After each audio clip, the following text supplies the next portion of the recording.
Hi, and welcome back to another video. And today I'll be talking about President Trump's approval rating numbers and his honeymoon period that is either coming towards an end or it has already ended. Now, President Trump in his second term has been viewed very positively so far, and as you can see, in the first couple days of his presidency here, he has had his highest approval rating numbers ever, showing on January 24th, 2025, where President Trump had a +8 approval rating. However, since then, it has gone down quite a bit now, sitting at just below 5% now, where his approval is at 49%, and his disapproval is at 44%, compared previously to his approval being at 49, or almost 50%, and his disapproval being at 41%. So, comparing that to today, his disapproval has gone up by 4 points, and his approval, however, really hasn't moved much anywhere. It has gone down quite a bit, starting at almost 50%, now at 49%. So it has gone about a point. The lowest I believe it's gone down to was about 48.8%. If yeah, that's about the lowest. The highest, obviously, being 50% here towards the end of the month of January, and this was when Trump was only 6 days here in office, and his disapproval, as you can see, was kind of on the rise, going from 41% to 42%, and so on. So on 538, right, we have these numbers where, as of right now, the majority of the American people do approve President Trump favorably, but it's going in the wrong direction. And President Biden, when President Biden was in office this time, I would like to mention that President Biden had a much higher approval rating than Donald Trump at this point. So in the beginning of this second term for Donald Trump, he had he has a +8 approval rating. Look what Joe Biden had.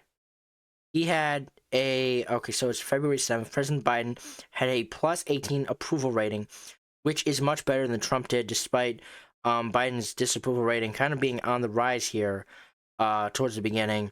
And his approval did crash after the Afghanistan crisis, but the numbers still do show that Joe Biden had a much popular approval rating than Donald Trump did at this time. However, Donald Trump still a popular president for now, despite his approval, being below 5%. That is not somewhere you want to be as a president, and with everything going on, with the tariffs and everything else. It looks like Donald Trump's approval is heading in the wrong direction. Now, will it sink, and will Donald Trump enter negative territory like he did in his first term? I'm not too sure. It's way too early for that, but I do think it's absolutely a possibility. And his State of the Union address will be on March 9th, 2025. So by then, he could be underwater. But we are not there yet. We are not there yet, and we still have a lot more time to go for the Trump presidency. But yeah, Donald Trump's approval rating is currently going in the wrong direction. And to really show you this, I do believe it's Pew Research Center. If it's not, okay, so this one was interesting, where the public is apparently split over, with their public changes with Trump, or whenever they will be good or bad. 55% of Republicans say GOP congressional leaders do not have an obligation to support Trump's policies and programs if they disagree with him. Less than a month into Donald Trump's return to the White House, the American public is evenly divided over the impact his new administration will have on the federal government. 41% say Trump administration will improve the way the federal government works, and 42% say it will make things worse. And while Trump is a familiar figure in political life, the number and scope of his executive actions in these first few weeks have still defied many Americans' expectations. For nearly 3 in 10 adults, 28% say his actions so far have been better than expected, but for a larger share, 35%, his actions have been worse than expected. Another 36% say his early actions have been what they expected.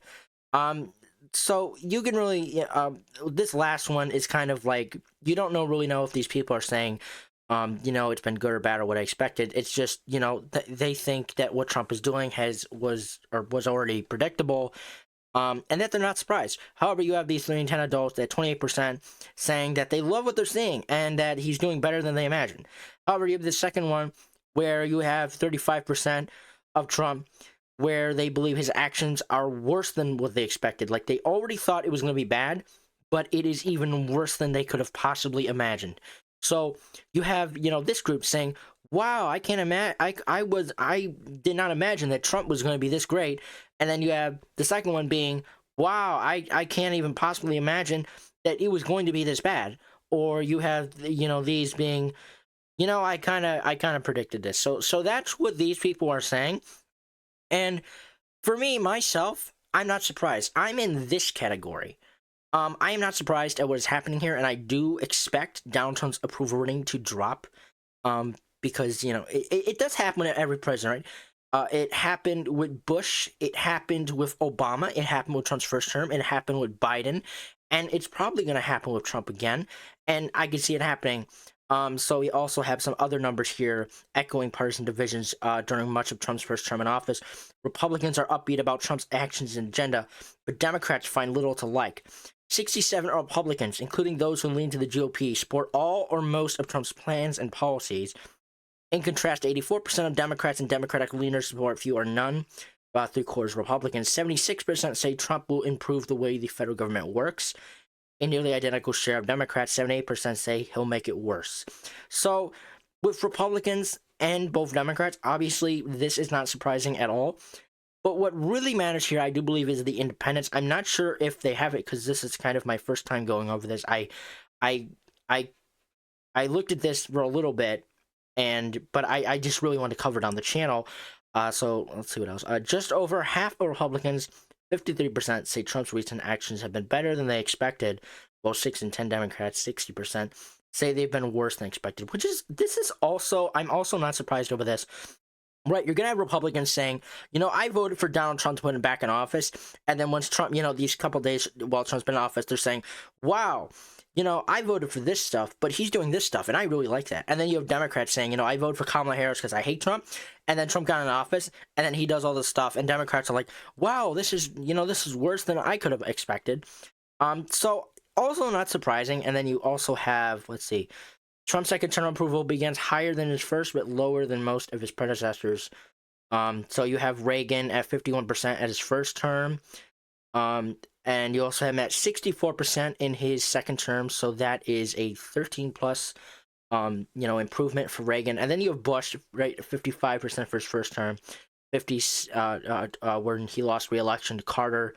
So for Bill Clinton, you have 56 his first term, 57 his second term, so plus 1 improvement for Clinton. Then you have George W. Bush, right?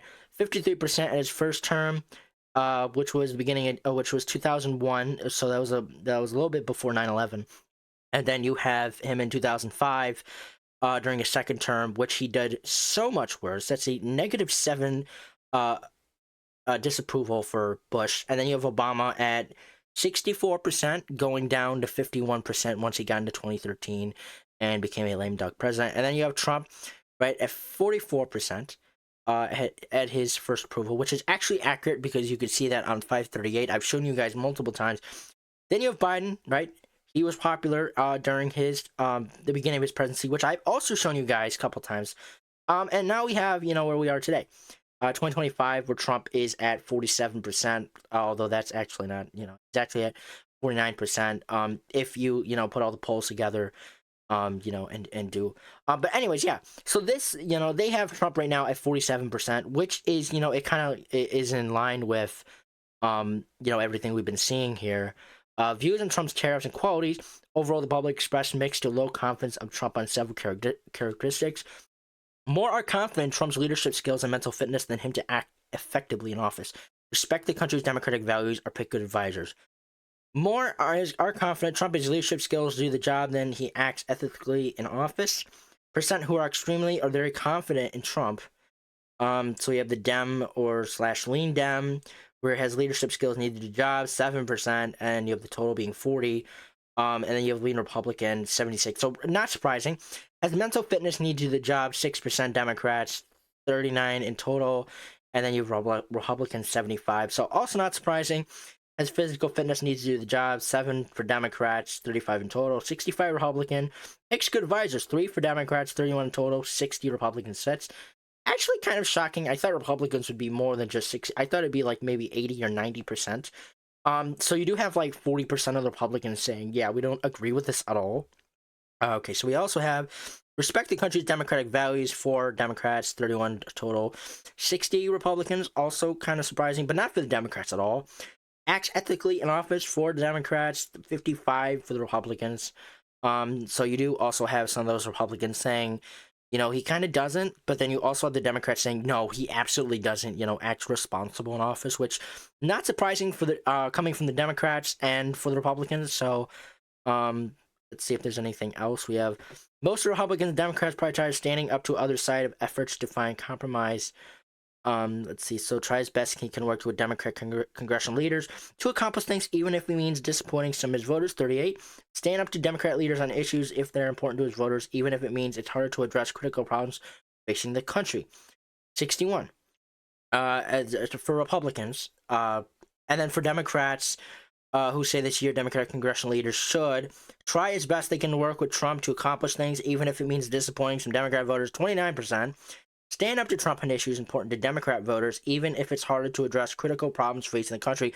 70%, because you have a lot of Democrats who believe that Donald Trump is a threat to democracy and that he has surrounded himself with very popular billionaires that can harm the country. And you have Democrats saying this is a bigger issue than anything else, right? Immigration, inflation, all this other stuff, prices, those don't matter. What matters right now is, Donald Trump taking over the country. And then you have the Republicans saying that Trump should not work with Democratic congressional leaders, because when Democrats were controlling the Senate and the House, they didn't work with us when Biden was president. So why work with them? Which is why 61% is saying that Trump should stand up to Democrat leaders on issues that are important to his voters.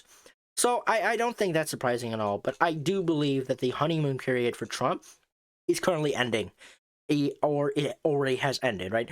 You had Trump come into office again with this positive approval rating, 8 plus 8, right? Almost close to 10. Sure, it's not much as what Biden had, but it's pretty good numbers for Trump, especially since he finally hit 50%. He never did that in his first term, and he finally did it this time.